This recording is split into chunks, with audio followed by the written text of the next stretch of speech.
Dean Abdallah in his role as Donald Trump on SNL. Alec Baldwin perfectly captured the Trump doctrine: create chaos and tire the resistance. However, both Trump and the GOP are starting to pay the price for this chaos at the polls, writes Abdallah. The best lines of the Saturday Night Live season premiere came in the cold open when Alec Baldwin, reprising his role as President Donald Trump, said, "Trust me, it may seem that what's coming out of my mouth is bananas, but it's all part of the plan."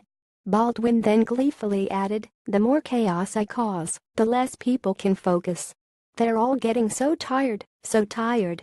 And Baldwin's Trump couldn't be more right. Trump is a chaos machine. It feels like he has subjected the nation to a non-stop barrage of crises, scandals and tweets. And as SNL rightly noted, Trump's goal apparently is to wear us down so that the American people and especially his critics stop resisting. In fact, it seems Trump has caused more chaos than many hurricanes have. Just look at his Saturday tweet storm slamming the mayor of San Juan, Carmen Yulín Cruz. Mayor Cruz had made an emotional plea on Friday seeking help for the people of Puerto Rico. But apparently Trump viewed her plea as ungrateful, so he lashed out on Twitter claiming she showed poor leadership and outrageously alleging she and others in Puerto Rico want everything to be done for them when it should be a community effort. Trump even stunningly dubbed the images of Puerto Ricans suffering as fake news. To Trump, the fact that, according to CNN, 10 days after the storm more than 90% of the island still has no electricity and only 10.7% of cell phone towers are working is not nearly as alarming as it sounds. And in a move that made Marie Antoinette blush, Trump sent all those Puerto Rico-related tweets while at his private country club in New Jersey. But Trump wasn't done yet. Later that day he sought to extend the fight with the NFL over freedom of expression with a series of tweets including one that read, "Very important that NFL players stand tomorrow and always for the playing of our national anthem. Respect our flag and our country." Clearly, in Trump's internal calculations this fight is helping him despite a recent CNN poll finding 60% of Americans think he should not be criticizing the NFL players. And then, almost out of nowhere, Trump brought up the failed candidate he supported in last week's Alabama GOP Senate primary, claiming Luther Strange somehow did better than the media had reported. Why was Trump analyzing that Alabama primary while the humanitarian crisis in Puerto Rico required his immediate and complete attention? After Saturday's barrage of tweets and his latest this morning drawing attention once again to the looming crisis with North Korea, it's hard to remember what happened last week.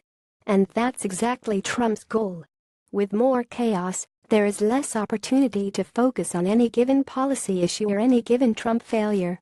Just think under any other presidency, the recent scandal with Trump's now former Secretary of Health and Human Services Tom Price costing taxpayers over $1 million because he took private jets instead of commercial flights would been the headline for days. But 2 days after Price's resignation, how many Americans even remember or care?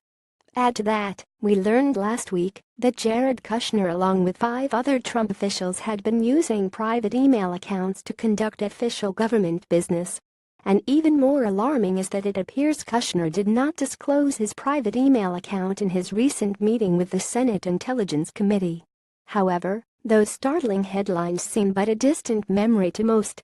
Baldwin's Trump also nailed the fact that Trump's chaos is causing so many to become so tired, so tired. The question is, will it cause those who resist Trump to lose the enthusiasm to fight? And simply given polls show that Trump's non-stop chaos presidency is taking a toll on Trump and the GOP. His approval ratings are at all-time low for a modern-day president at this point in his term. Though he gained a small bump for his response to Harvey and Irma, his response to Maria in Puerto Rico is likely to reverse that. And as a new CNN poll found this week, the Republican Party now has its lowest favorable rating since 1992 at 29%, down 13% since March. So, Mr. President, keep up your chaos campaign. While you may exhaust those who resist you, polls show you and the GOP are starting to feel the consequences of your tweets. And in this battle of wills, I'm confident that those who resist you have far more energy